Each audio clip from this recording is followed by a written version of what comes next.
गरीब केशव बंजारा भया, बालद भरी विचार, मन इच्छा पूर्ण करी, खुद कबीर केशव अवतार। जगत गुरु तत्वदर्शी संत रामपाल जी महाराज जी के सानिध्य में दिव्य धर्म यज्ञ दिवस के उपलक्ष्य में दिनांक 4 से 6 नवंबर 2025 को नेपाल सहित भारत के 13 सतलोक आश्रमों में 3 दिवसीय महासमागम का आयोजन किया जा रहा है। इस पवित्र अवसर पर 3 दिवसीय अखंड पाठ, विशाल भंडारा, विशाल सत्संग समारोह, दहेज मुक्त विवाह व रक्तदान शिविर जैसे कई भव्य कार्यक्रम होंगे, जिसमें निशुल्क नेत्र जांच और दांतों का उपचार किया जाएगा। आप सभी नगर व ग्राम वासियों को इस भव्य और अद्वितीय महासमागम में परिवार सहित सादर आमंत्रित किया जाता है। कृपया आप इस विशाल भंडारे और सत्संग में परिवार सहित पधार कर इस आयोजन की शोभा बढ़ाएं। इस कार्यक्रम का सीधा प्रसारण सतलोक आश्रम श्री धनाना धाम तहसील गुहाना जिला सोनीपत हरियाणा से 6 नवंबर 2025 को सुबह 9:15 बजे से साधना टीवी चैनल और संत रामपाल जी महाराज यूट्यूब चैनल और स्पिरिचुअल लीडर संत रामपाल जी महाराज फेसबुक पेज पर भी किया जाएगा। संत रामपाल जी महाराज एक ऐसे महान संत जिन्होंने अपनी सतभक्ति, तत्व ज्ञान, करुणा और सेवा के बल पर समाज में नई मिसाल कायम की है। संत रामपाल जी महाराज की अगुवाई में उनके सभी सतलोक आश्रमों से समाज कल्याण के अद्भुत कार्यों ने समाज को सुनहरे भविष्य की एक नई उम्मीद दिखाई है। संत रामपाल जी महाराज से नाम दीक्षा लेने के बाद लाखों लोगों की लाइलाज बीमारियां जैसे कैंसर, एड्स आदि ठीक हुई। संत जी के ज्ञान से प्रेरित होकर उनके अनुयायियों ने लाखों यूनिट रक्तदान किया।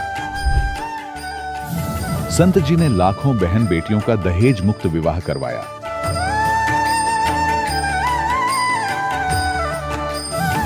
संत जी ने लाखों लोगों का नशा छुड़वाया, करोड़ों उजड़े परिवार बसे। संत जी के आश्रमों में समागम के दौरान निःशुल्क नेत्र चिकित्सा, दंत चिकित्सा प्रदान की जाती है। संत रामपाल जी महाराज द्वारा समय समय पर पर्यावरण संरक्षण के उद्देश्य से बड़े स्तर पर वृक्षारोपण किया जाता है। संत जी ने जरूरतमंदों को तत्काल राहत पहुंचाने के लिए एम्बुलेंस सेवा शुरू की। संत जी अपने अनुयायियों को देहदान के लिए प्रेरित करते हैं, जिससे मानवता की सेवा और चिकित्सा क्षेत्र में सुधार हो सके। संत रामपाल जी महाराज के सभी आश्रमों में हर रोज निशुल्क भंडारा आयोजित किया जाता है, जहां हर वर्ग, हर जाति और हर धर्म के लोग एक साथ बैठकर भोजन करते हैं।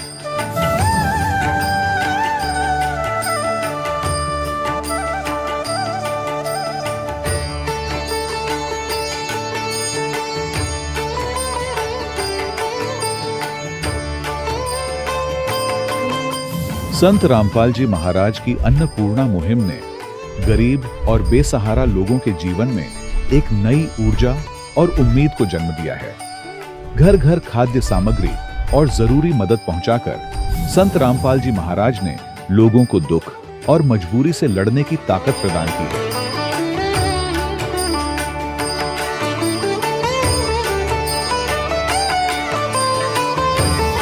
संत रामपाल जी महाराज द्वारा गरीब लोगों के लिए घर बनवाने का अद्भुत कार्य एक ऐसी मिसाल कायम कर रहा है जो सदियों सदियों संत जी की उदारता और दया भावना के तौर पर जाना जाएगा।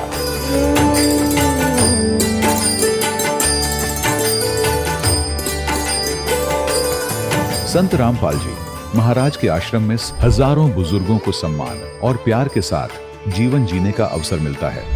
उनके खाने, रहने और स्वास्थ्य की पूरी जिम्मेदारी संत रामपाल जी महाराज उठाते हैं। अनाथ बच्चों के लिए संत रामपाल जी महाराज के सभी आश्रम किसी वरदान से कम नहीं। यहाँ उन्हें शिक्षा, संस्कार और भविष्य के लिए बेहतर अवसर प्रदान किए जाते हैं। चाहे बाढ़ हो, भूकंप या महामारी, संत रामपाल जी महाराज और उनके अनुयायी हमेशा ही जरूरतमंदों के लिए सबसे आगे खड़े रहते हैं। कोविड महामारी के दौरान संत रामपाल जी महाराज के आश्रमों से करोड़ों लोगों के लिए भोजन, दवाइयां और जीवन रक्षक सामग्रियां उपलब्ध कराई गई। चाहे गरीब की मदद हो या किसी शोषित और पीड़ित वर्ग के हक और सम्मान की लड़ाई संत रामपाल जी महाराज ने हमेशा ही उनकी दबी आवाज को सरकारों तक पहुंचाया है और उन्हें उचित न्याय दिलवाने में अहम भूमिका अदा की है। समाज में आध्यात्मिक और सामाजिक मूल्यों के प्रति जागरूकता लाने में संत रामपाल जी महाराज हर कदम पर मानवता के सच्चे सेवक साबित हुए हैं। संत रामपाल जी महाराज का जीवन हमें सिखाता है कि सच्ची सेवा वही है जो निस्वार्थ भाव से की जाए। आइए हम भी इस महान सेवा के कार्य में इस महान संत से जुड़ें और संत रामपाल जी महाराज से नाम दीक्षा लेकर अपने जीवन को धन्य बनाएं।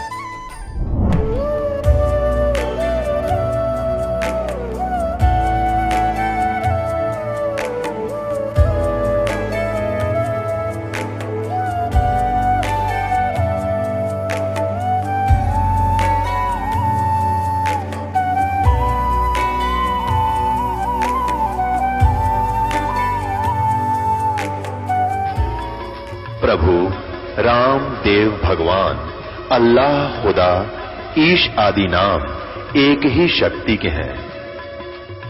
वो कैसा है, कहां है, कैसे मिलता है, किसने देखा है?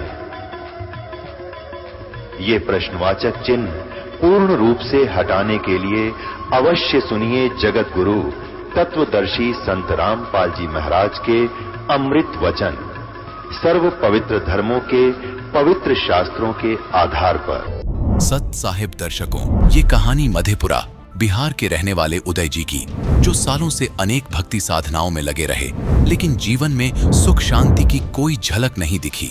उदय जी हाइड्रोसील जैसी गंभीर बीमारी से पीड़ित थे, परंतु ऐसा क्या हुआ जो उदय जी का ऑपरेशन टल गया और साथ ही साथ नशे से मुक्ति मिल गई। दर्शकों, अब आप स्वयं सुने उदय जी की अद्भुत कहानी उन्हीं की जुबानी। नमस्कार सर। नमस्कार सर। सर, क्या नाम है आपका? जी, मेरा नाम उदय ऋषिदेव है। उदय जी, आप कहाँ से हैं? ग्राम लाही, पंचायत रामपुर लाही, थाना शंकरपुर, जिला मधेपुरा, बिहार से हूँ। उदय जी, संत रामपाल जी महाराज से नाम दीक्षा आपने कब ली? जी, मैंने नाम लिया 5/5/2019 में। संत रामपाल जी महाराज से नाम दीक्षा लेने से पहले आप क्या भक्ति साधनाएं किया करते थे? जी, जो हिंदू समाज में अन्य देवी देवताओं की भक्ति चलते थे, वही भक्ति हम करते थे। उदय जी, संत रामपाल जी महाराज की शरण में आप कैसे आए? जैसे कि मैं पहले हरिंद्रानंद जी का शिष्य रहा था, फिर मैंने उसका चर्चा सुनने लगा मोबाइल पे।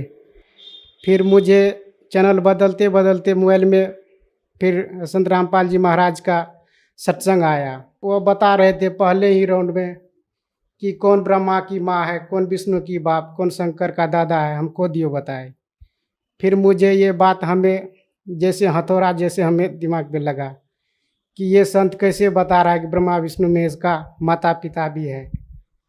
तो मैं उसको गौर से देखने लगा। तब तक मैं संत रामपाल जी महाराज अपने टीवी पर सभी शास्त्र को खोल खोल करके दिखा रहे थे, उंगली रख रख करके दिखा रहे थे। तो संत रामपाल जी महाराज आगे आगे पढ़ रहे थे, मैं पीछे से पढ़ रहा था। फिर मुझे पता चला कि वास्तव में ये ज्ञान सत्य है। फिर मुझे भक्ति का ललक हुआ। फिर मैंने सोचे कि क्यों ना मैं दुखी भी हूँ, क्यों ना मैं इस भक्ति को करूँ ताकि मुझे भी परमात्मा का प्राप्ति हो। और मुझे इस भक्ति का मुझे पूरे ललक लग गया। फिर मैं उनको सत्संग को देखते देखते मैंने 1 महीना देखा। भीमपुर आश्रम में जा कर के नाम दीक्षा हमने ले लिए संत रामपाल जी महाराज से। संत रामपाल जी महाराज से नाम दीक्षा लेने के बाद आपको क्या क्या लाभ मिले? देखिए सर, मुझे तो लाभ बहुत हुआ, लेकिन मुझे कुछ कुछ लाभ याद है, मैं वो बताना चाहूँगा। जैसे कि मुझे बीमारी ने ग्रस्त कर लिया, मैंने डॉक्टर का पास गया तो डॉक्टर ने बताया कि तुम्हें हाइड्रोसील है। फिर उसने अल्ट्रासाउंड करने के लिए कहा। मैंने जा कर के सुपौल में लक्ष्मी अल्ट्रासाउंड है, वहाँ जा कर के मैंने करवाए। फिर मुझे पता चला कि ये हाइड्रोसील है। फिर मुझे ऑपरेशन के लिए बोला, तो मैं बोला कि मुझे तो इतना आर्थिक स्थिति भी नहीं है, मैं कैसे इलाज करवाऊँ। फिर मैंने छोड़ दिया। ये हाइड्रोसील बीमारी अंडकोश के नीचे में होता है, फोड़ा टाइप का होता है। जैसे कि मुझे डॉक्टर ने बोल दिया था कि आप जो है ऑपरेशन करवाओ। मैंने बोला कि नहीं, मुझे ऑपरेशन नहीं करवाना है। मैं संत रामपाल जी महाराज से जैसे ही नाम दीक्षा लिया, मेरा बीमारी जो है अभी ठीक है। जैसे कि मेरी पत्नी को गांठे हो गया था, वो बहुत दर्द कर रहा था करीब 2 महीने से। तो मुझको ऐसा अनुभव हुआ कि ये कैंसर की गठाने है। फिर हमने मन ही मन संत रामपाल जी महाराज से प्रार्थना लगाए। फिर संत रामपाल जी महाराज आए और स्वप्न में ही उसका जो है ऑपरेशन कर दिया। उस रोज़ से उसका स्तन का गांठ जो है वो ख़त्म हो गया। फिर मुझे विश्वास बहुत दृढ़ता के साथ हुआ। फिर मुझे बाद में किडनी स्टोन था। जैसे कि शुरू में चेक करवाए तो 10.4 एम का था, फिर बाद में कराए तो 11.9 एम का था। फिर मैंने सोचा कि मैं कहाँ से ऑपरेशन करवाऊँ, इतना रुपया तो मेरे पास है नहीं। तो फिर मैंने संत रामपाल जी महाराज से नाम दीक्षा लिया और दृढ़ता के साथ मैंने भक्ति की। मेरा अभी ठीक ठाक है, मैं ऑपरेशन की मुझे कोई ज़रूरत नहीं पड़ी। मेरी पत्नी को बवासीर की बीमारी हो गई थी। मेरे पास उतना रुपया भी नहीं था कि मैं इलाज करवा सकूं। मैं जैसे कि संत रामपाल जी महाराज से नाम दीक्षा लिए, वैसे बिल्कुल ठीक हो गया। और लिकोड़िया भी था, ये भी बहुत परेशान करते थे, लेकिन संत रामपाल जी महाराज के दया से ये भी ठीक हो गया। जैसे कि मैं बहुत तरह का नशा करता था, मुझे नशे की बुरी लत लग गई थी कि मैं भांग, गांजा, बीड़ी, सिगरेट, तंबाकू सारा नशा मैं करता था। संत रामपाल जी महाराज के दया से ये भी नशा छूट गया। आर्थिक समस्या भी मेरी बहुत कमज़ोर था। फिर संत रामपाल जी महाराज से नाम दीक्षा लेने के बाद आर्थिक स्थिति मेरा ठीक हो गया। उदय जी, जो दर्शक आज आपको टीवी पर देख रहे हैं और वो भी संत रामपाल जी महाराज से नाम दीक्षा लेना चाहते हैं, तो कैसे ले सकते हैं? जो भी पुण्य आत्मा संत रामपाल जी महाराज से नाम दीक्षा लेना चाहते हैं, वो प्रत्येक चैनल पे संत रामपाल जी महाराज का सत्संग आता है। उसके नीचे में पीली पट्टी चलती है, उस पे आश्रम का नंबर होता है। उस पे नंबर पे लगाइए फ़ोन, उसके बाद आपको वहाँ नज़दीकी नामदान केंद्र का आपको पता बता दिया जाएगा। वहाँ से आप नाम दीक्षा ले सकते हैं। धन्यवाद जी। जी, सच्चा। दर्शकों, अभी आपने सुने संत रामपाल जी महाराज से दीक्षा प्राप्त करके सुखी हुए भक्त के अनुभव। अब देखिए जगत गुरु तत्वदर्शी संत रामपाल जी महाराज के मंगल प्रवचन। और सतलोक आश्रम के अतिरिक्त कहीं सत्संग नहीं है। ये चाहे अनजान व्यक्ति प्रथम बार सुने, ये सोचे रामपाल अभिमान करे। रामपाल को अभिमान तो आसपास नहीं है, लेकिन ये सच्चा ज्ञान जरूर है और यह सत्य है जो दास एक एक शब्द बोल रहा है। ये कुछ दिन के बाद आपके सारी अच्छी लगेंगी, सुहा जाएंगी, आपको स्वीकार्य भी होंगी। जब ये आपकी भांग उतर जाएगी, काल की अज्ञान आपका हट जाएगा, तो जो प्रसंग चल रहा है वहीं आते हैं कि वो परमात्मा सतलोक में रहता है, वहां से चलकर आता है। अच्छी आत्माओं को, जो दृढ़ भक्त होते हैं, उनको मिलते हैं तो क्या करते हैं? उनको तत्व ज्ञान से परिचित कराते हैं, अपने से परिचित कराते हैं और सचखंड सतलोक लेकर जाते हैं। फिर उनको वापस छोड़ देते हैं ताकि ये मेरे गवाह बने। अपनात्माओं वेद बताते हैं भगवान ऐसी लीला करता है, और जिनको परमात्मा मिले उन महापुरुषों ने यही बताया है कि भगवान ऐसी लीला करते हैं। और वो परमात्मा है कौन जिसको हम पहचान सकें कि भगवान कौन है? तो जिन महापुरुषों के दास ने शुभ नाम अभी आपको गिनाए थे, उनमें से इन महापुरुषों ने सभी ने परमात्मा की गवाही दी है, एफिडेविट दिया है।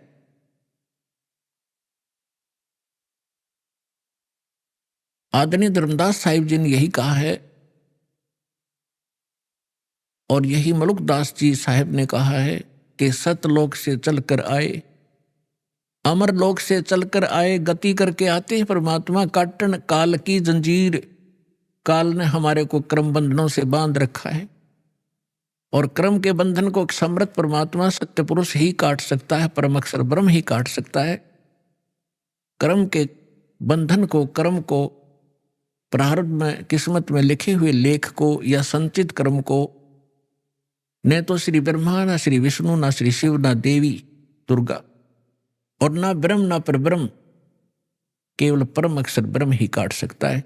वो इसके अतिरिक्त और नहीं उस कर्म की बेड़ी को नहीं काट सकते।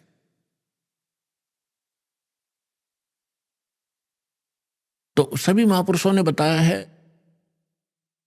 अजब नगर में ले गए, गरीबदास जी कहते हैं अजब नगर में ले गए। नगर, नगर का अर्थ क्या है? क्या प्रकाश प्रकाश होता है? सब जानते हैं नगर में क्या होता है। वहां सारे महल होते हैं, मनुष्य होते हैं, बाजार होते हैं, सब कुछ होता है। अजब नगर में ले गए हमको सतगुरु आने। सतगुरु, गरीबदास जी सतगुरु कह रहे हैं, वो परमेश्वर थे। जल के बिंब अगाध गति हम सूते चादर ताने। हमको परमात्मा आकर लेकर गए अजब नगर में, बहुत ही अनोखे शहर में ले गए, सतलोक में। और वहां जाने के बाद हमें पता चला सारी कहानी का, हम कौन कौन हैं, कहां फंसे हैं और यहां वापस कैसे आ सकते हैं अपने लोक को। अब उस ज्ञान से परिचित होकर के गरीबदास जी कहते हैं हम तो अब निश्चिंत हो गए, हमें सतगुरु मिल गए। सतगुरु मिल गए तो सत्संग भी मिलेगा, सत्संग के साथ साथ भक्ति विधि मिलेगी जिससे हम वहां जा सकते। तो गरीबदास जी कहते हैं हम तो भी चादर तान के सोगे, कति बेफिक्र होगे, हमारा मोक्ष निश्चित है। तो पुण्यात्माओं, आज इस दास से जो दीक्षित होते जा रहे हैं वो चादर तान के सो जाना, आपका मोक्ष निश्चित है।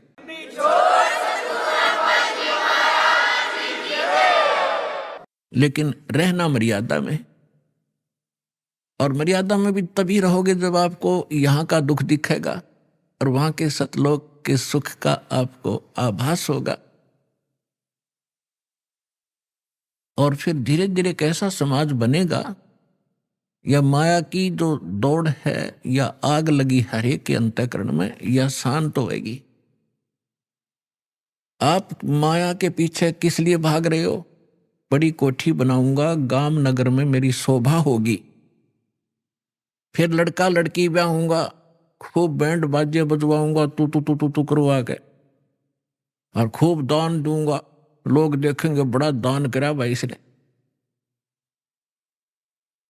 तो ये दोनों बीमारी आपका समझ में आ जाएंगी कि आज तू बेटी ब्याह रहा है या बेटे का ब्याह कर रहा है और कल मृत्यु होगी, फिर कहाँ गए तेरे वो तू तू तू तू टक्कर मार कर रोएगा। तो पुण्यात्माओं, यह सच्चाई है। आज तक को बताने वाला दृढ़ता से सामने आ नहीं सका। ये सारे नकली हैं, ये केवल वही बातें करते हैं जो समाज में अच्छी लगे। वो डॉक्टर नहीं होता जो ब्लड प्रेशर के मरीज को, हाई ब्लड प्रेशर के मरीज को कहे घी खा ले छक्के, वैसे खा कोई दिक्कत नहीं, वो दुश्मन है उसका। तो पुण्यात्मा, इसी प्रकार के जितने भी हैं ये सच्चाई नहीं कह सके क्योंकि उनके ऊपर परमात्मा कबीर का पंजा नहीं था। इस दास के ऊपर दया हुई है, संघर्ष बहुत करना पड़ रहा है, लेकिन परमात्मा का साथ जिसके साथ होता है वो हार नहीं होती उसकी, क्योंकि हमारा उद्देश्य कल्याण है। पूरे विश्व का कल्याण लेकर चल रहे हैं हम, पूरे मानव का कल्याण होगा, पूरे प्राणियों का कल्याण होगा। क्योंकि जैसे आज ये परमात्मा की वाणी है, इसमें इतनी शक्ति है जो स्वयं परमेश्वर ने आके बोली है। उसके बाद फिर गरीबदास जी के माध्यम से जो वाणी बुलवाई उन्होंने वही वाणी एचडी दे दी, और उस वाणी को फिर दास बोल रहा है। यानी अधिकारी के द्वारा जो वाणी बोली जाती है उसका असर होता है। पहले भी आपको बहुत बार सुनाया है, जैसे एक राजा की पत्नी एक शिष्य थी संत की। राजा इसका विरोधी था, कि ये गुरु बनाने की आवश्यकता नहीं होती, राम राम घर बैठ के कर ले।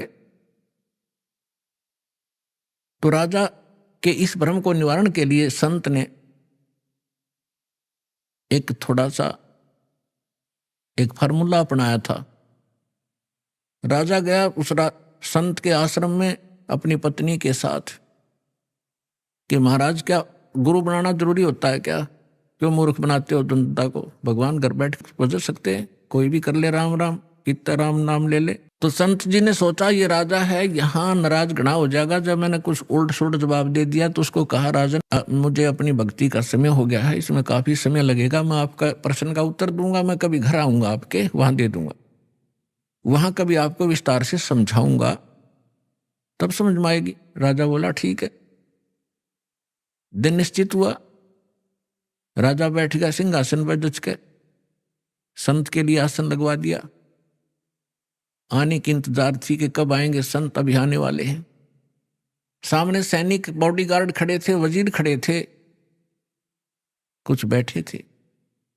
जब संत पहुंचे वहां पर और वहां उपस्थित सभी सैनिक जो खड़े थे उनको कहा संत ने कि ए सैनिकों, ए सिपाहियों, इस व्यक्ति को अरेस्ट करो। राजा की तरफ संकेत किया।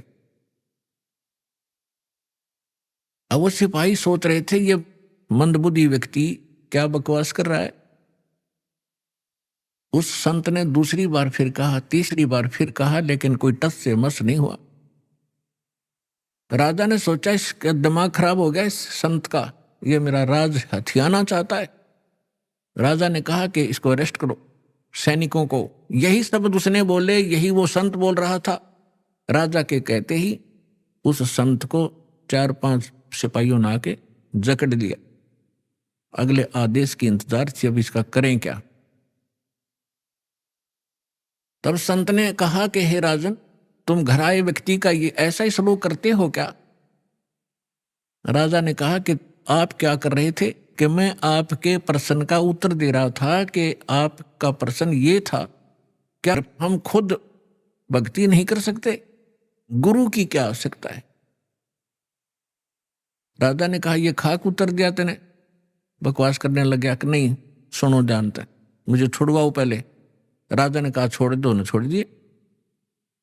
कि जिस प्रकार जो शब्द मैंने बोला कि इसको अरेस्ट करो, ये टस से मस नहीं हुआ आपके सैनिक, और आपने वही शब्द एक बार कहा था, मुझे 4 ने पकड़ लिया आकर के। तो आपके वचन में शक्ति है, आपके बोलते ही ये क्रियावान हो गए।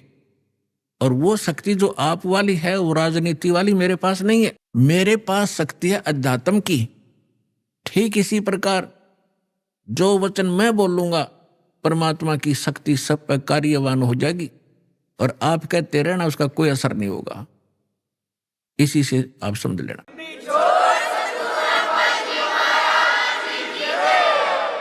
तो इसी प्रकार ये दास उस परमात्मा का कृपा पात्र है, उसी की कृपा से ये सच्चा ज्ञान आप तक पहुंच पा रहा है। तो इस दास के उस परमात्मा से निकली वचन का आदेश और फिर इस दास के मुख से आगे चलेगा, ये सर्व प्राणियों का कल्याण करेगा। इसका तरीका देखो, परमात्मा ने कैसा एक अनोखा तरीका अपनाया है। कैसे चिप बनवा दी, मेमोरी कार्ड जिसको कहते हो, टेलीविजन प्रोजेक्टर बनवाए, इंटरनेट, वेबसाइट, यूट्यूब बनवा दी। अब जो घनी अच्छी आत्माएं होती हैं, वैसे तो घनी अच्छी आत्मा है वही तो मनुष्य जीवन प्राप्त कर रही हैं, उनसे भी अच्छी आत्माएं वो भगवान के लिए भटक रही हैं, और उनसे भी वो अच्छी आत्मा है जो सतगुरु और सत्संग और सतनाम प्राप्त कर रही है।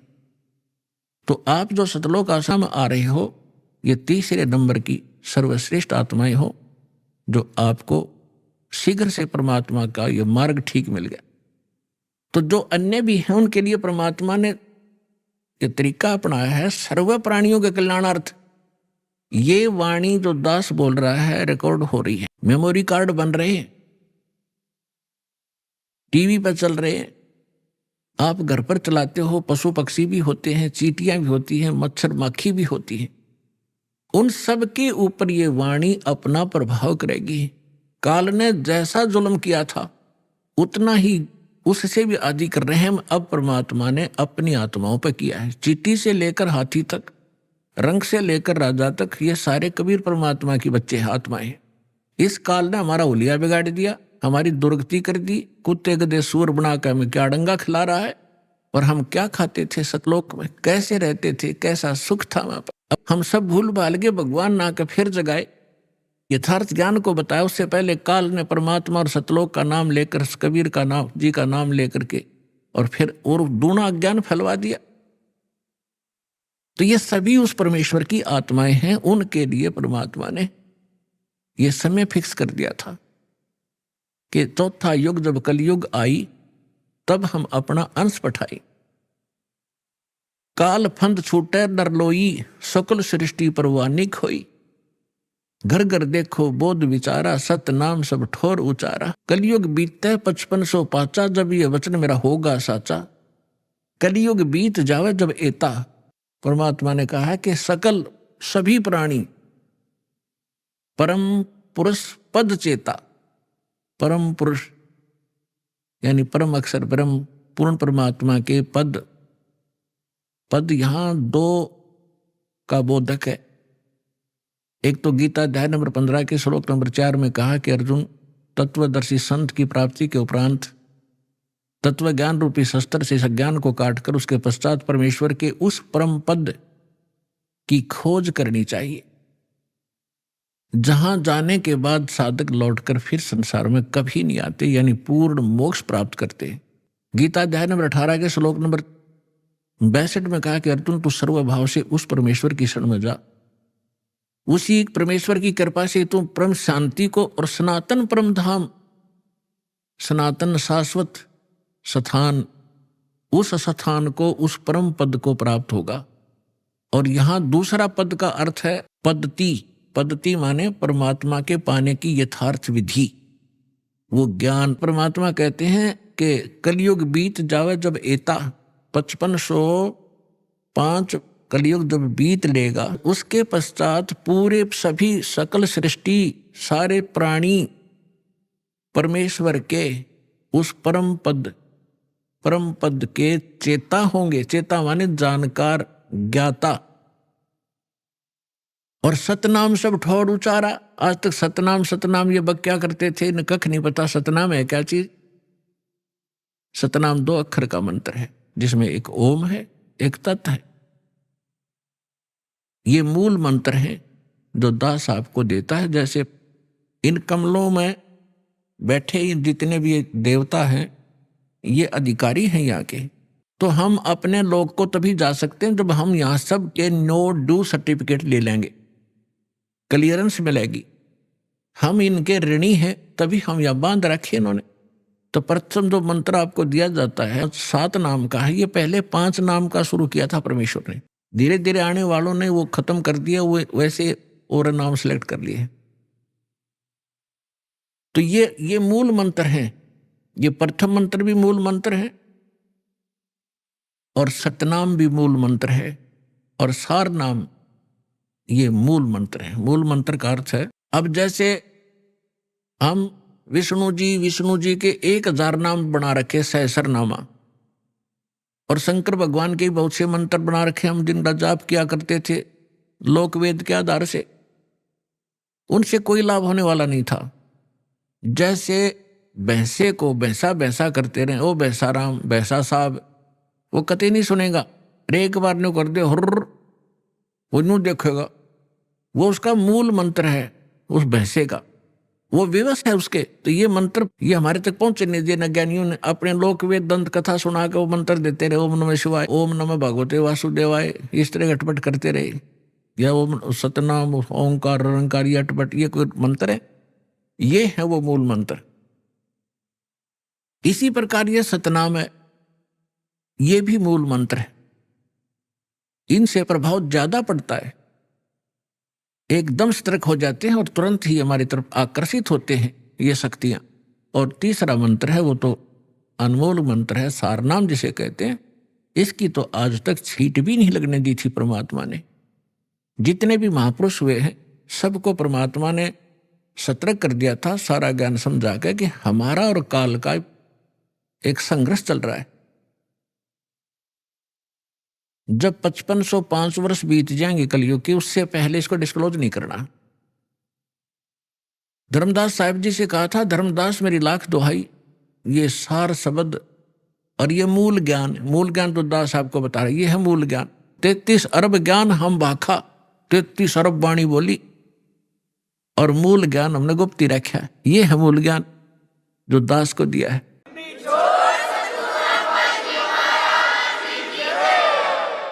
और यही सभी महापुरुषों से परमात्मा ने स्पष्ट कर दिया था कि अभी तुम जाप करो, अपना कल्याण करवाओ, क्योंकि ये भोले हैं, अभी इनको ज्ञान है नहीं।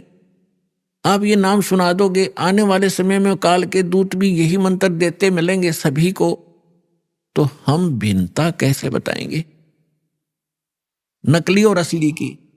तो वो तो महापुरुष थे, जैसा कि वेदों में लिखा है कि परमात्मा वहां से सतलोक से चलकर आते हैं, दृढ़ भक्तों को मिलते हैं। दृढ़ भक्त श्रेष्ठ आत्माएं, दृढ़ भक्त, ये सभी दृढ़ भक्त थे। इन्होंने आगे जुबान नहीं खोली किसी को ये मंत्र बता दूं। उदाहरण के लिए जैसे आप भाई बाले वाली एक जन्म साखी है, जिसको पूरा सिख धर्म एक विशेष आदर और विशेष प्रमाणित ग्रंथ मानते हैं कि बाला और मर्दाना के साथ गुरु नानक देव साहिब जी की जो वार्ता हुई वो सारी ज्यों की त्यों लिपिबद्ध है। उसमें एक समुद्र की साखी आती है, यानी समुद्र का प्रकरण है कि बाला और मर्दाना ने गुरु नानक देव जी से कहा था कि गुरुदेव हमने श्रीलंका नहीं देखी, वो दिखाओ। आंखें खोली, आंखें बंद की तो समुद्र के किनारे खड़े हो गए। समुद्र पर के जाके परली पार जाना था श्रीलंका में। तो नानक साहिब जी ने कहा कि तुम वाहिगुरु वाहिगुरु करते हुए मेरे पीछे पीछे आ जाओ। इस समुद्र पर ऐसे चलने लगे जैसे थल पर चलते हैं, जमीन पर। उसी समय नानक साहिब जी ने उस सतनाम का उच्चारण शुरू कर दिया, 2 अक्षर का, और उस मर्दाने ने वह नकल कर ली कि हम तो वाहिगुरु वाहिगुरु जप रहे हैं और गुरु जी 2 नाम का जाप अलग से है, वो जाप कर रहे हैं। उसने जो ही वो मंत्र जाप करना शुरू किया 2 अक्षर का, मर्दाने ने जो नानक साहिब जी जब करते हुए जा रहे थे वो समुद्र में डूबने लग गया। तब नानक साहिब जी ने कहा कि मर्दाना, गुरु की नकल नहीं करनी चाहिए, बहुत हानि हो जाती है। जो मैं कहूं ऐसे करो, तुम्हारा इसी में कल्याण है। तो इतना डर गए फिर वही वाहे गुरु कहने लग गया। तो उसी तरह फिर चलने लगा समुद्र के जल पर जैसे थल पर चलते। तो ये एक समझण की बात है पुण्यात्माओं। उन महापुरुषों को सख्त हिदायत थी परमात्मा की कि इसको किसी को बताना नहीं। और ये झटका देना भी जरूरी था, क्योंकि नानक देव साहिब जी ने एक प्राण संग्रह नामक ग्रंथ बनाया था, शिवनाभ राजा के पास वो सुरक्षित रखा था। उसमें इस नाम का पूरा डिस्क्लोज था, पूरा लिखा हुआ था। तो उनको मालूम था कि ये फिर वाणी वाणी पढ़ेंगे मेरी लिखी हुई, कोई इसका जाप ना कर ले और ये डिस्क्लोज ना हो जाए, सार्वजनिक ना हो जाए, जिस कारण से झटका दिया। उसके बाद सिख समाज उस कथा को पढ़कर इतना घबरा गया, इतना चिंतित हो गया, इतना सतर्क हो गया कि ये नाम की तहत गुरु ग्रंथ साहिब में भी नहीं आना चाहिए।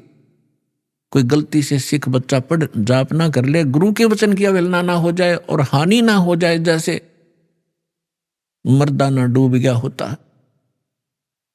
तो पुण्यात्माओं, ये संतों के खेल होते हैं। गुरु नानक जी जाप कर रहे हैं उसी मंत्र का 2 अक्षर का, और मर्दाने को मना कर दिया क्योंकि परमात्मा का आदेश था।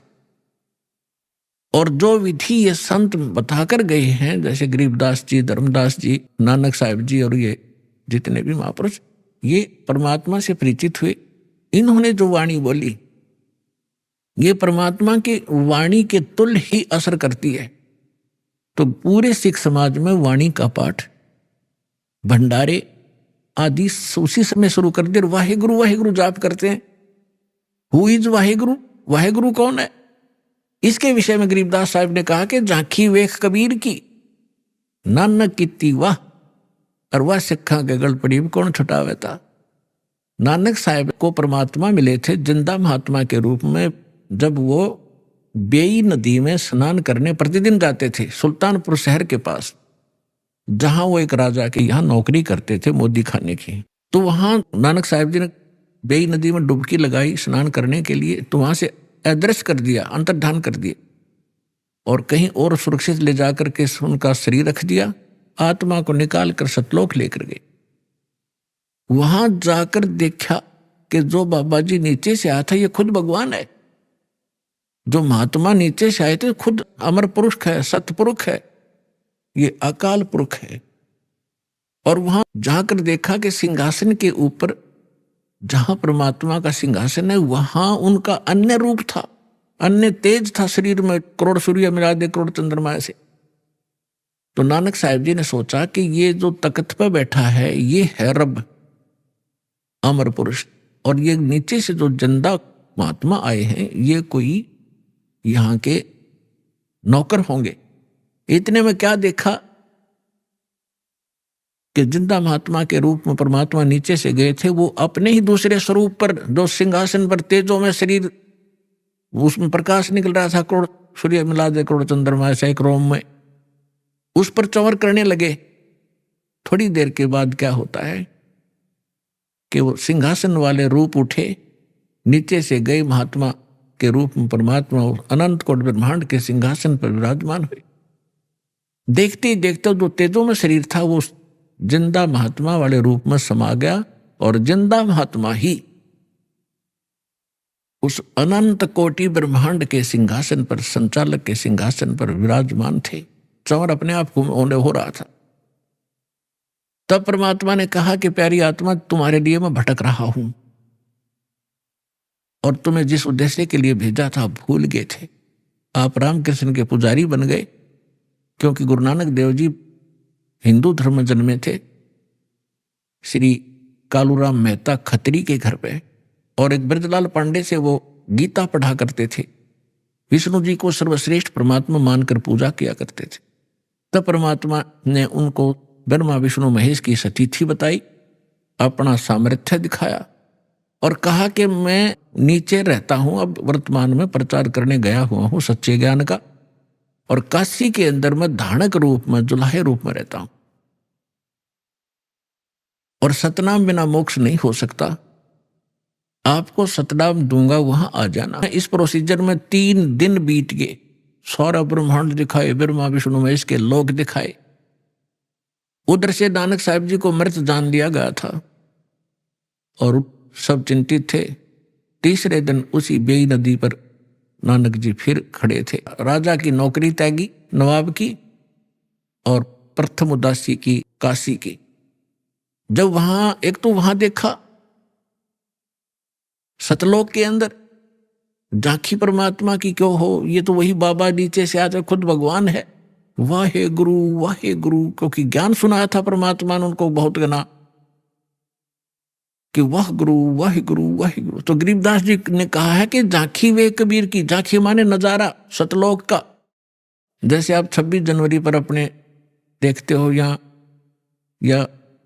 हरियाणा की प्रांत की झांकी, या राजस्थान प्रांत की झांकी, या महाराष्ट्र प्रांत की झांकी। झांकी मीन वहां जो कुछ भी प्रोग्रेसिव वस्तु होती हैं, कोई डैम होता है या ऐतिहासिक मंदिर होते हैं, उनके एक मॉडल बना करके सुंदर उसमें रखे जाते हैं कि इस प्रांत में ऐसा विकास चल रहा है, और ऐसे यहाँ कोई धार्मिक स्थल है या कोई कारखाने हैं, वो दिखाई जाती है। वो झांकी यानी कौन से की झांकी बढ़िया लगी, वो फर्स्ट सेकंड भी होती है। तो यहाँ गरीबदास जी कहते हैं झांकी वे कबीर की, सतलोक का नजारा देखा, अनन्न कीती वाह वाह वाह गुरु वाह वाह, ये तो भगवान ने थे।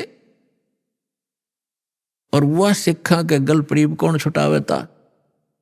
अब वाहे गुरु कौन है, यही अमर पुरुष ही है। वाहे गुरु, वाह गुरु कौन थे। जैसे आदरणीय रामानंद जी को परमात्मा मिले थे, सचखंड लेकर गए थे, फिर वापस छोड़ा था। वो 5 वर्ष की लीला कर रहे थे परमात्मा, 5 वर्ष की आयु दिखा रहे थे, 104 वर्ष के वृद्ध रामानंद जी ब्राह्मण पंडित विद्वान वेदों और गीता के माने जाते थे। तब उसने कहा था कि तुम साहेब, तुम संत हो, तुम सतगुरु, तुम हंस, और गरीब दास तेरे रूप बिना और न दूजा अंश। तुम स्वामी मैं बाल बुद्धि, ओहे तुम मालिक हो, मेरा ज्ञान तो एक बालक जैसा था। तुम स्वामी मैं बाल बुद्धि, कर्म भ्रम की ओर नाश। रामानंद जी कह रहे हैं, गरीबदास जी परमात्मा से प्राप्त ज्ञान को तुलसीदास जी की तरह अपनी छाप लगा के बता रहे। गरीबदास निज ब्रह्म तुम, निज ब्रह्मा ने वास्तविक परमात्मा आप हो। मुझे हो गया दृढ़ विश्वास, दोहू ठोड़ है एक, तू भया एक से दो। गरीबदास हम कारणे तुम आए हो मगजो, वहां से चल कर आए हो। बोलत रामानंद जी सुनो कबीर करतारे, गरीबदास सब रूप के तुम ही सृजनहारे।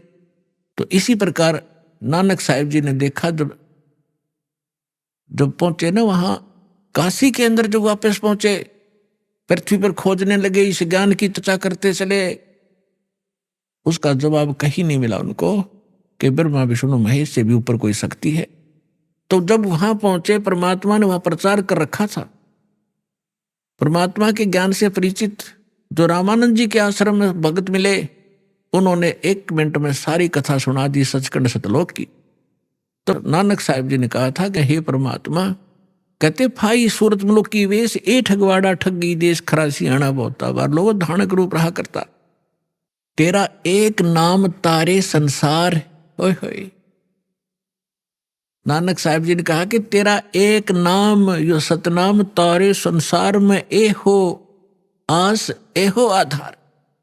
इसी आस में मैं आपके पास आया हूं, मेरा और कोई आधार रहा नहीं आपके ज्ञान से। तो कहने का भाव ये है कि दास जो कहना चाह रहा था आपको, ये कितना सीक्रेट मंत्र है। नानक साहिब जी ने आज उनके करोड़ों शिष्य हैं, और उनके बाद 9 इनके गुरु साहिबान भी हैं। किसी के पास सतनाम की छींट नहीं लगी, इनके पास सतनाम नहीं था। पुण्यात्माओं, क्या गुरु नानक देव जी अन्य महात्मा हमारे दुश्मन थे? हमारे परम मित्र थे। उन्होंने ऐसा तरीका बता दिया, दान धर्म ये यज्ञ करवानी शुरू करवा दी। इससे मोक्ष नहीं हो सकता, लेकिन मनुष्य शरीर मिलता हुआ आ रहा है आपको, और मनुष्य शरीर से मनुष्य शरीर में आता है प्राणी छोड़कर, तो उसमें आस्था रहती है भगवान की, उसका नेचर भी अच्छा रहता है। अभी आपने सुने संत रामपाल जी महाराज के मंगल प्रवचन। आइए अब सुनते हैं संत रामपाल जी महाराज से नाम दीक्षा लेकर सतभक्ति करके अद्भुत लाभ प्राप्त करने वाले अनुयायी के विचार। दर्शकों, ये कहानी है रामपुर उत्तर प्रदेश की रचना चौधरी जी की, जो नवरात्रि के व्रत और शिव जी की आराधना के बावजूद समस्याओं से जूझ रही थी। लेकिन क्या कारण था जो रचना जी ने सभी पूजाओं को त्याग कर संत रामपाल जी महाराज से दीक्षा लेने का निर्णय लिया? और क्या नाम दीक्षा लेने के बाद इनके जीवन में कोई परिवर्तन आए? आइए सुनते हैं रचना जी की रहस्यमयी कहानी, उन्हीं की जुबानी। जी नमस्कार। हाँ जी भैया नमस्कार। जी क्या नाम है आपका? रचना चौधरी। रचना जी कहाँ से आए हैं आप? डिस्ट्रिक्ट रामपुर, गांव हमीरपुर, यूपी से। संत रामपाल जी महाराज से नाम दीक्षा लेने से पहले आप क्या भक्ति साधनाएं करते थे? हम संत रामपाल जी के जुड़ने से पहले हम देवी देवताओं की पूजा करते थे। हमारी नंसाल में एक बहुत बड़ा मेला लगता है धर्मपुर में, आज भी वहाँ बहुत बड़ा मेला लगता है। वहाँ पे देवी भी आती थी और मतलब सब लोग लोट पीट होते थे। वहाँ की पूजा मैं बहुत करती थी और नवरात्रि भी बहुत करती थी। शिव जी के मंदिर में जाती थी भूखी प्यासी, वहाँ की भी पूजा मैं बहुत करती थी। जो बताते थे उन सभी की पूजा करती थी। जो साधनाएं, जो भक्ति आप पहले कर रहे थे, उन सभी साधनाओं को छोड़कर के संत रामपाल जी महाराज जी से नाम दीक्षा क्यों लिया आपने? जी मेरी जहाँ शादी हुई थी वहाँ मतलब सब कुछ वैसे तो सब कुछ ठीक ठीक था, लेकिन वहाँ पे गृह कलेश बहुत था। ये समझ में नहीं आता था कि हमारे साथ ऐसा क्यों हो रहा है, क्योंकि जहाँ मेरी शादी हुई थी वहाँ मेरी सासू माँ के बेटा नहीं था, छोटी सासू माँ का बेटा ले रखा था। और वहाँ इतना कलेश रहता था क्योंकि मेरी फैमिली वाले भी मुझसे नफरत करते थे, क्योंकि उनके पास करोड़ों की संपत्ति थी और इसी वजह से वो भूत प्रेत बाधा भी छुड़ाते थे। और मेरी सास तो वैसे राधा स्वामी से जुड़ी थी, लेकिन मैं किसी से नहीं जुड़ी थी, मैं यही देवी देवता की पूजा करती थी। इस पूजा करते करते हमारा ट्रैक्टर बिक गया, रुद्रपुर का मकान बिक गया, गाड़ी बिक गई, सब कुछ बिक गया। इतना कलेश था कि मेरे हस्बैंड को लास्ट में मेरी मौसी सास ने घर से निकाल दिया कि तुम जाओ, हम तुम्हें रख नहीं सकते। मैं बहुत रोई, बहुत पैर पकड़े अपनी मम्मी के। मैंने मम्मी में पति के बिना कैसे रह पाऊंगी, बोले नहीं इसे जाना ही है। वो अपने पापा के पास चले गए थे और मैं इतनी परेशान थी, मेरा मन हट गया कि दुनिया में भगवान है। मैं रात को रोती हुई कहती थी, हे परमात्मा अगर तू धरती पे है तो मुझे मिल जा, वरना मुझे और मेरे बच्चों को दोनों को मौत दे दे। क्योंकि दिन भर बच्चे ये कहते मम्मी पापा से मिला दो, मम्मी एक बार फ़ोन करा दो। मैं रोती रोती सो जाती थी। मुझे कहीं कोई देवी देवता से कोई लाभ नहीं मिला, यहाँ तक कि मैं नंगे पैर चामड़ तक पे गई थी, जबकि मेरी सासू माँ मुझे कहीं नहीं जाने देती थी। मैंने वहाँ भी जाकर पत्थरों पे नाक रगड़ी। मैंने हे देवी माता अगर तुम हो तो मेरे घर में शांति ला दो, वरना मैं बहुत परेशान हूँ। कहीं कुछ भी नहीं मिला। नवरात्रों की व्रत करे मैंने, मेरी सास ने मुझसे नफरत में आके मेरा दूध बंद कर दिया और लड्डू दे दिए, बोले इन देवी में कुछ नहीं है, तू राधा स्वामी में चल। मैंने मम्मी मुझे राधा स्वामी में नहीं जाना, घर में इतनी टेंशन होती है, तुम तो खुद राधा स्वामी की भक्ति करती हो तो शांति क्यों नहीं है। मैं इतनी थक गई थी सर, कहीं भी कोई लाभ नहीं मिला था। मैंने हार के सब कुछ छोड़ दिया था। मैं किसी को कुछ नहीं मानती थी, बस ऐसे ही जीती थी और अपने बच्चों से कहती थी अब पापा को भगवान जाने मिलेंगे न मिलेंगे, इस दुनिया में कोई भगवान भी नहीं है। नास्तिक की तरफ मैं बढ़ गई थी, मैं किसी को कुछ नहीं मानती थी, सब व्रत व्रत सब छोड़ दिए मैंने। देखिए, आपने अपने जीवन में बहुत सारे कष्ट देखे हैं और जो व्यक्ति अपने जीवन में उन कष्टों को अनुभव करता है वही व्यक्ति सही मायने में भक्ति और परमात्मा की वैल्यू को समझ सकता है। तो हम आपसे ये जानना चाहेंगे कि आपको इन सब कष्टों के बाद संत रामपाल जी महाराज के बारे में कैसे पता चला? हमारी गाय बीमार हुई थी, हमारी सासू माँ ने फ़ोन कराए थे। पड़ोस के गांव में संत रामपाल जी महाराज के भक्त हैं, लेकिन वो डॉक्टर थे। मैंने उन्हें फ़ोन करा था कि हमारी गाय को देखने आ जाओ, इसे पता नहीं क्या हो गया। जब मैंने डॉक्टर को फ़ोन करा था वो आया था। वैसे वो हमें जानता था, सारी स्थिति हमारे घर के बारे में जानता था। और वो मुझसे एक बार बोला आप भी इस ज्ञान गंगा पुस्तक को पढ़ो, एक संत रामपाल जी का शिष्य हूँ मैं। तो मैंने ऐसी किताब को खोला और मैंने उन्हें वापस दे दी। मगर मुझे गुरु पे विश्वास नहीं है, भगवान कुछ नहीं होता, घर में लड़ाई झगड़े शांत नहीं होती। इतनी देवी देवताओं की पूजा कर चुकी तो अब गुरु ही क्या करेंगे। और वैसे भी राधा स्वामी के गुरु हैं हमारे घर में, मैं अब तीसरा गुरु नहीं बनाऊंगी। मैं देवी देवता की पूजा करती हूँ, ये राधा स्वामी करती हैं, अब रामपाल जी महाराज के शरण में मैं नहीं जाऊँगी, अपनी बुक ले जाओ। लेकिन उसने एक इतने प्यार से कहा था कि जहाँ इतनी लड़ाई झगड़े, इतना क्रोध, इतना मतलब तहलका मचता था कि हमने अगर सुबह को खाना खा लिया तो शाम को भी नहीं पता कि हमें रोटी मिलेगी नहीं मिलेगी। तो मैंने कहा इतना प्यार भर इतने उससे कह रहे ले लेता हूँ, क्या जाता है। मैंने किताब ले ली और रात को भी मैंने जब उठाई और मैंने कहा अगर भगवान तुम सच में भगवान हो, धरती पाए हुए हो, तो इस किताब से मुझे मिल जाना और ये ज्ञान अगर सच्चा है तो मेरे अंदर समा जाना, वरना मैं इस किताब के साथ ही मुझे कहीं भी भगवान की चाहत थी नहीं। मैं जब किताब खोल के मैं ऐसे चेक करी थी, उसमें आई थी सृष्टि रचना। और जब सृष्टि रचना मैंने पढ़ी थी, मेरी आंखों से आंसू निकलने लगे। हे भगवान, ये मनुष्य जन्म तो हमें सिर्फ भक्ति के लिए मिला था और हम तो बर्बाद हो गए देवी देवताओं के चक्कर में। हे परमात्मा, आपने अब तक ये ज्ञान छुपा के रखा है मालिक, अब मुझे पहले क्यों नहीं मिले। और मैं इतनी रोने लगी बहुत। मैंने वो किताब 8 दिन में पढ़ ली। मैं काम निपटाती उस किताब में चली जाती। मेरी सास कहने लगी क्या किस चीज़ में लगी रहती है, ना तू काम करती है ना कुछ। मैंने कहा मम्मी आप भी इस किताब को पढ़ो, इसमें तो राधा स्वामी, धन धन सदगुरु, जितने भी गुरु हैं सब के बारे में लिखा हुआ है कि शास्त्र अनुकूल भक्ति करो तभी हमें लाभ मिलेंगे। तभी तो मम्मी हमें लाभ नहीं मिलते, हमारा घर बिक गया, सब कुछ बिक गया। अब मेरी मम्मी को भी शायद लगा कि तेरी भक्ति भी गलत है। उन्होंने कहा चल तू मुझे पढ़ के सुना दे। मैंने कहा नहीं मम्मी आप सो जाती हो, मैं दिन में थक जाती हूँ, मुझे तो ऐसे पढ़ने में अच्छा लगता है। उन्होंने फ़ोन लिया और चिप डाउनलोड कराई और उसी भगत को मैंने फ़ोन करा कि आप मुझे चिप दे जाओ। और इतना अच्छा भगत था, वो हमारी चिप भरवा कर दे गया। हमने जब 1 महीने सुना, 2 महीने सुना, मेरे अंदर इतनी कसक हो गई। हे संत रामपाल जी महाराज आप मुझे बुला लो। मेरी सासू माँ तो मुझे मार्केट तक नहीं जाने देती, रामपुर मुरादाबाद नहीं जाने देती, हरियाणा कैसे जाएंगी। मैं रोने लगी। मैंने कहा हे परमात्मा मेरे बहनोई राधा स्वामी के पक्के वाले वो हैं, क्योंकि वो सत्संग करते थे, ये बुक उनके पास पहुंचा दो कैसे भी करके।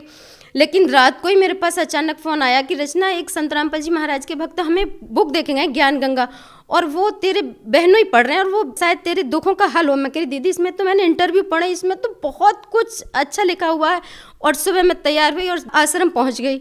वहाँ जाके मैंने देखा इतना मतलब इतनी नफरत करने वाली मतलब मेरी ससुराल थी। शायद मीरा के साथ इतना अत्याचार नहीं हुआ था जितना अत्याचार मेरे साथ हुआ था।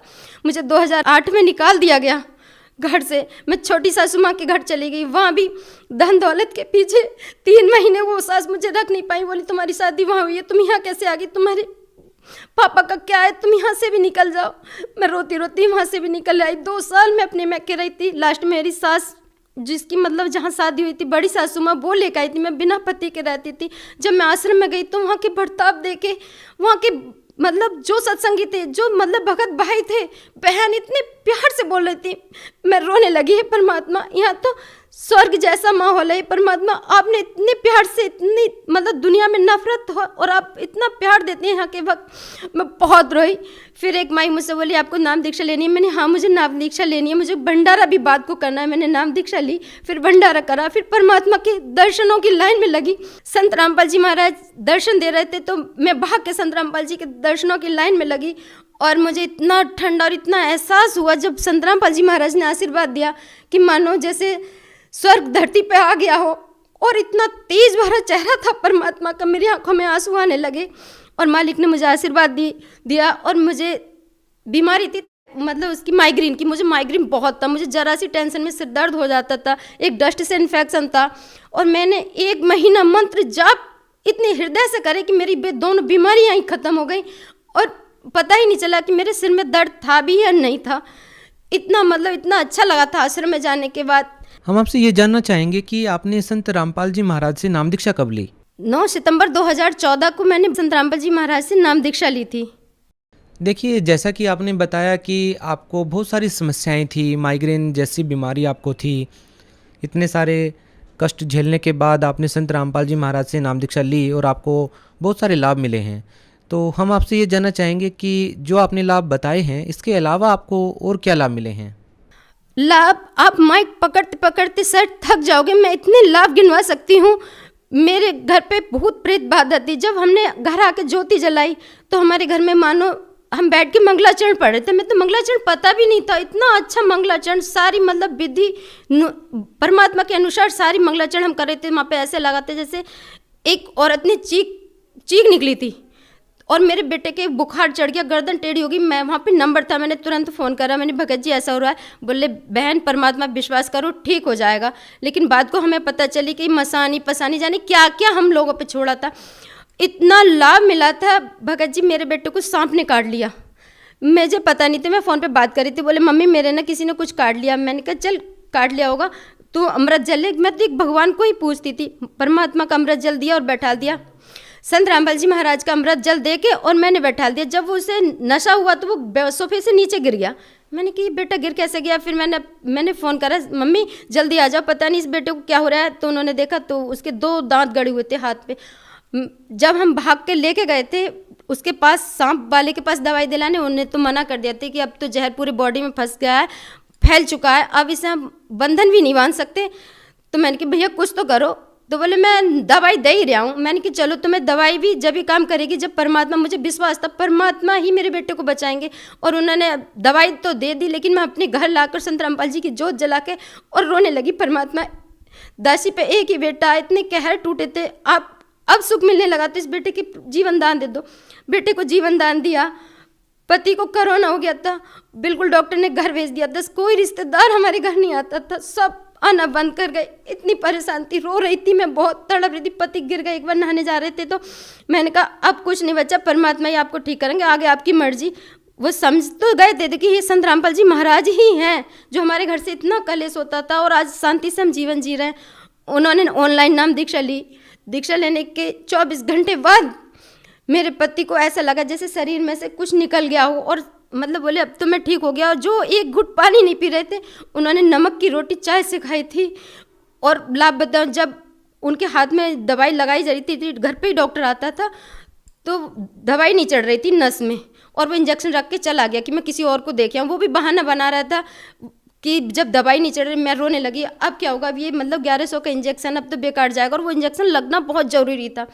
मेरे पति अपने गाड़ी स्टार्ट करके डॉक्टर के पास गए, गांव के पास ही, लेकिन उस टाइम सब डरते थे। डॉक्टर ने कहा, उनके लगा दिया नस में कि आप घर जाके लगवा लेना। घर आए तो मैं रोने लगी, डॉक्टर भी परेशान हो गया, वो भी परेशान हो गए, लेकिन इंजेक्शन नहीं चढ़े। मैंने कहा, ये परमात्मा, शाम हो गई, सुबह से इंजेक्शन रखा, ये बंदी छोड़, दया करो। मेरी आंखों में आंसू आ गए, मैं खाट पे बैठ गई सिर पकड़ के। परमात्मा मुझे ऐसे लगे जैसे सफ़ेद कपड़ों में आए और मुझसे मना कर रहे हैं कि इंजेक्शन को मना कर दे। संत रामपाल जी महाराज सफ़ेद कपड़ों में आए और ये कहते इंजेक्शन को मना कर दे। मैंने उससे कहा था डॉक्टर से, भैया ये इंजेक्शन सुबह का रखा हुआ था, अगर नहीं चढ़ रहा तो रहने दो। बोले सुबह का रखा हुआ, ये तो काला पड़ गया, ये तो नस काट देता, ये तो बहुत शुक्र हुआ जो ये इंजेक्शन हम नहीं लगा पाए। और मैंने 100 शुक्र मनाए, बिना इंजेक्शन के, बिना दवाई के मैं सारी दवाई उठा के डस्टबिन में डाल आई कि अब परमात्मा हमें कोई दवाई नहीं खानी। जब एक नाम मात्र से अमृत जल की शीशी देते हैं परमात्मा, उससे मेरे पति ठीक हो गए। तब दवाइयों का ही बेकार क्या फ़ायदा लेना, मेरे पति ठीक हो गए।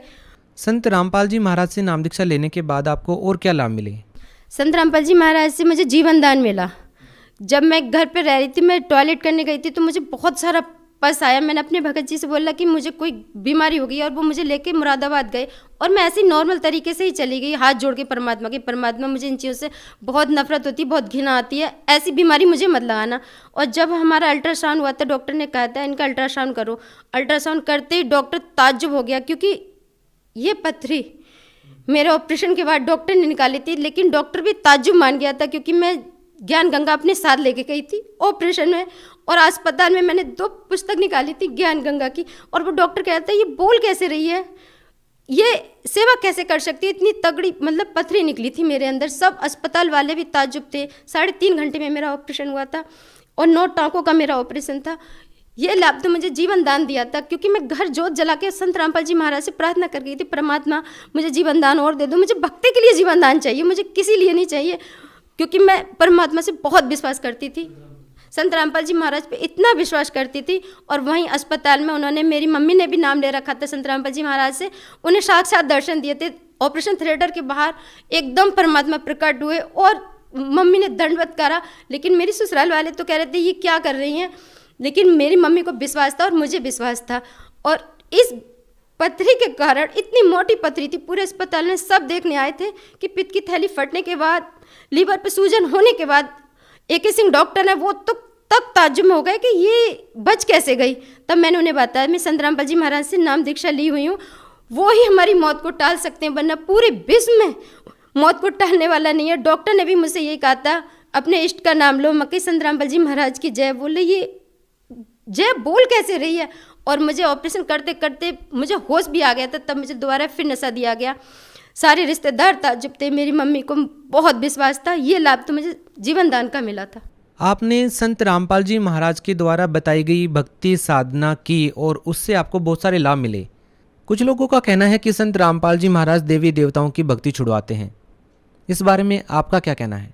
नहीं, वो देवी देवताओं की पूजा नहीं छुड़वाते। हम मंदिर में जाते थे, शिव जी पे लोटा चढ़ाते थे, तब क्यों नहीं हमें लाभ हुए। वो शिव जी के अलग जाप बताते हैं, शेरा वाली की अलग भक्ति बताते हैं, उनकी भक्ति शास्त्र अनुकूल है, तभी तो हमें लाभ मिल रहे थे। वरना हम तो पहले देवी देवता की पूजा कर रहे थे, तब लाभ क्यों नहीं मिले, तब हमारे घर में गृह कलश क्यों नहीं शांत हुआ। और जब उनकी भक्ति करी तो सब शांत होते चले गए, लाभ भी मिलते रहे। और सबसे बड़ा लाभ तो मुझे 84 लाख योनि में से मोक्ष का रास्ता मिला, वरना इस जीवन को खत्म करने के बाद तो हम कुत्ते गधे इन्हीं योनि में आने थे। सबसे बड़ा लाभ तो मुझे ये मिला कि मुझे मोक्ष का रास्ता मिला। हमारा सवाल आपसे ये भी है कि महिलाओं का शौक होता है कि वो हार श्रृंगार करे, सज धज कर बाहर निकले, लेकिन संत रामपाल जी महाराज अपने अनुयायियों को सादगीपूर्ण तरीके से रह कर के भक्ति करने की सलाह देते हैं, निर्देश देते हैं, आदेश देते हैं। इस बारे में आपका क्या कहना है? देखो, वो हार श्रृंगार के लिए इसे मना करते हैं क्योंकि इनसे कोई फायदा नहीं। इनसे ना हम सिंदूर लगाते थे, बिंदी लगाते थे, चूड़ी पहनते थे। जिस गांव में मैं रहती हूँ हमीरपुर में, करवा चौथ वाले दिन 2 पति खत्म हुए थे और वो पत्नी व्रत रख रही थी। अगर करवा चौथ में ताकत थी तो उनके पति क्यों नहीं बचे। और वो इतनी सजी हुई थी, जब उनकी बॉडी आई वो अपने हाथ को छुपा रही थी, अपने आप को छुपा रही थी। मुझे पक्का का यकीन था अगर वो संत रामपाल जी की शरण में होती और चाहे वो बिल्कुल मेकअप नहीं करती, बिना श्रृंगार के होती, तो उनके पति ऐसे नहीं जाते। सच्ची भक्ति करने से ही पति की उम्र होती है, ना कि करवा चौथ करने से, ये हार श्रृंगार लटकाने से होता है। इसलिए संत रामपाल जी महाराज कहते हैं भक्ति करो, इस पर कुछ नहीं रखा। भगत समाज को आप क्या संदेश देना चाहेंगे? मैं भक्त समाज को संदेश तो नहीं, एक विनती करना चाहती हूँ। जिन लोगों ने मेरे साथ विरोध करा था, वो उन लोगों से मैं हाथ जोड़ के कहती हूँ, आप भी संत रामपाल जी महाराज का सत्संग देखो, बुक देखो, हर जगह एक संत रामपाल जी महाराज का ऐप चलाया हुआ, उसे खोलो और सत्संग सुनो, ज्ञान को समझो। ये नहीं कि बिना ज्ञान के आप ज्ञान समझो। आपको गलत लगे तो आप किसी से, संत रामपाल जी महाराज के भक्त से किसी से भी ज्ञान चर्चा कर सकते हो, फिर आपको लाभ ना हो तो कहना। और यही कहती हूँ, यही मनुष्य जन्म बचा लो, वरना मनुष्य जन्म मिलने वाला नहीं है। ये मनुष्य जन्म बहुत मुश्किल से मिलता है। जो व्यक्ति संत रामपाल जी महाराज जी से जुड़ना चाहते हैं, वो संत रामपाल जी महाराज से नाम दीक्षा कैसे ले सकते हैं? संत रामपाल जी महाराज से अब तो हर जिले में सेंटर खुले हुए हैं। किसी से भी फेसबुक पे, व्हाट्सएप पे संत रामपाल जी महाराज का ऐप है, वो डाउनलोड करो और सत्संग सुनो। कहीं भी नाम, बहुत आसानी से नाम दीक्षा मिल जाती है। अब तो हर जिले में संत रामपाल जी महाराज के सेंटर खोले हुए हैं। जी, बहुत बहुत धन्यवाद सत साहिब।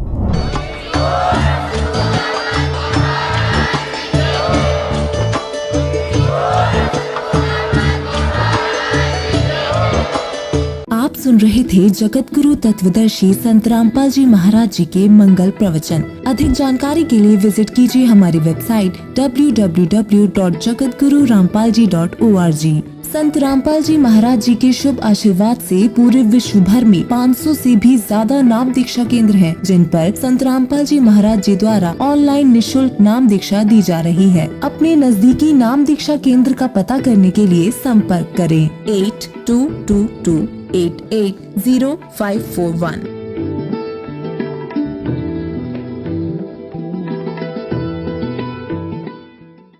गरीब केशव बंजारा भया, बालद भरी विचार, मन इच्छा पूर्ण करी, खुद कबीर केशव अवतार। जगत गुरु तत्वदर्शी संत रामपाल जी महाराज जी के सानिध्य में दिव्य धर्म यज्ञ दिवस के उपलक्ष्य में दिनांक 4 से 6 नवंबर 2025 को नेपाल सहित भारत के 13 सतलोक आश्रमों में 3 दिवसीय महासमागम का आयोजन किया जा रहा है। इस पवित्र अवसर पर 3 दिवसीय अखंड पाठ, विशाल भंडारा, विशाल सत्संग समारोह, दहेज मुक्त विवाह व रक्तदान शिविर जैसे कई भव्य कार्यक्रम होंगे, जिसमें निशुल्क नेत्र जांच और दांतों का उपचार किया जाएगा। आप सभी नगर व ग्राम वासियों को इस भव्य और अद्वितीय महासमागम में परिवार सहित सादर आमंत्रित किया जाता है। कृपया आप इस विशाल भंडारे और सत्संग में परिवार सहित पधार कर इस आयोजन की शोभा बढ़ाएं। इस कार्यक्रम का सीधा प्रसारण सतलोक आश्रम श्री धनाना धाम तहसील गुहाना जिला सोनीपत हरियाणा से 6 नवंबर 2025 को सुबह 9:15 बजे से साधना टीवी चैनल और संत रामपाल जी महाराज यूट्यूब चैनल और स्पिरिचुअल लीडर संत रामपाल जी महाराज फेसबुक